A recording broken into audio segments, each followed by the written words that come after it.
বৃহস্পতিবার মুর্শিদাবাদের 141 নম্বর বিএসএফ আধিকারিকের উদ্যোগে মেঘনা ক্যাম্পের পাশে বসবাসকারী সাধারণ মানুষদের বিভিন্ন সামগ্রী উপহার হিসেবে তুলে দেওয়া হলো। এই সামগ্রীগুলি পেয়ে খুশি হয়েছেন এলাকার সাধারণ মানুষরা। বৃহস্পতিবার মুর্শিদাবাদের 141 নম্বর বিএসএফ এর আধিকারিকের উদ্যোগে মেঘনা ক্যাম্পের পাশে বসবাসকারী সাধারণ মানুষদের বিভিন্ন সামগ্রী উপহার হিসেবে তুলে দেওয়া হলো। ওই বাসিন্দাদের হাতে ক্রিকেটের ব্যাট, বল, উইকেট, প্রতিবন্ধীদের হুইল চেয়ার এবং স্কুলের ছাত্রছাত্রীদের হাতে স্কুল ব্যাগ এবং এলাকার বৃদ্ধ মানুষদের হাতে ছাতা, মাস্ক এবং স্যানিটাইজার তুলে দেন 141 নম্বর বিএসএফ এর আধিকারিক।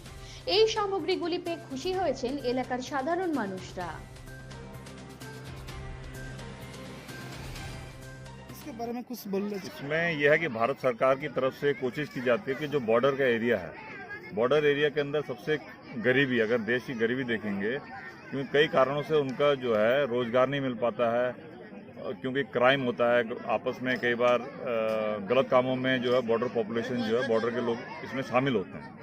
इसके अलावा गरीबी भी है क्योंकि ये लोग अपनी ज़मीन छोड़ करके जाना नहीं चाहते और ज़मीन इतनी नहीं है कि उनको बहुत ज़्यादा प्रोग्रेस हो पाए। तो सरकार चाहती है कि लोगों के अंदर उनकी मदद की जाए। तो मदद करने के लिए हम लोग जो हमारे, क्योंकि बीएसएफ बॉर्डर में रह रही है, उन ज़्यादा नज़दीक है, उनको पता है कि इनको क्या परेशानियां हैं। तो जब उनकी परेशानियों को हम क्या करते हैं, जब भी सरकार हमको कुछ पैसा देती है कि उनकी मदद की जाए, तो हम गांव वालों को, जैसे मेंबर हो गए, प्रधान हो गए, और गांव वालों से बात करते हैं कि उनको क्या ज़रूरत है। तो कई बच्चे जो उनकी रिक्वायरमेंट के हिसाब से, जैसे इन्होंने बोला कि हमारे यहाँ 2 बच्चे ऐसे हैं जिनको चलने में दिक्कत है, तो उनके लिए हमने व्हील चेयर का बंदोबस्त किया। उसके अलावा जैसे स्कूल में जाते हैं बच्चे, तो अगर उनको नया बैग मिलता है तो उनको जोश चढ़ता है, पढ़ाई के प्रति उनका रुझान बनता है, क्योंकि उनको अदर गाँव नहीं तो स्कूल में जाके पढ़ना कोई नहीं चाहता, लेकिन बैग रहेगा तो नया बैग लेके जाएगा स्कूल। उसके अलावा बच्चे जो है खेल कूद में ध्यान देते हैं, क्योंकि अगर आप खेल कूद करेगा बच्चा, स्वस्थ रहेगा, तो नेचुरली हो सकता है कि भविष्य में वो स्टेट लेवल पे, नेशनल लेवल पर प्लेयर बने।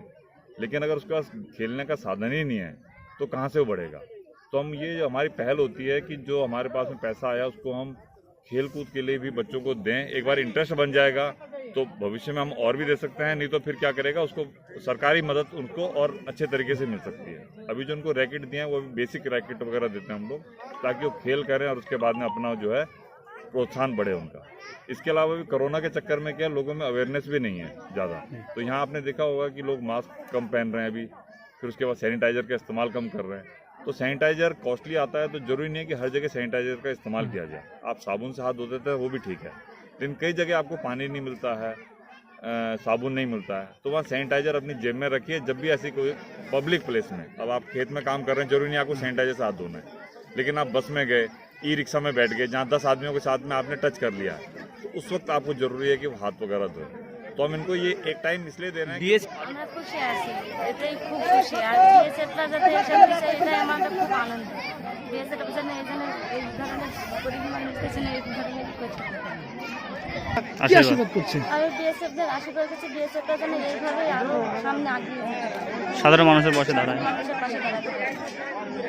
আপনার ছেলেকে কি দেওয়া হয়েছে? আমার ছেলেকে ছাতা দেওয়া হয়েছে, হুইল চেয়ার দেওয়া হয়েছে, মাস্ক দেওয়া হয়েছে, সালেকশন দেওয়া হয়েছে। আপনার নাম? আমার নাম চম্পা শর্মা। চম্পা?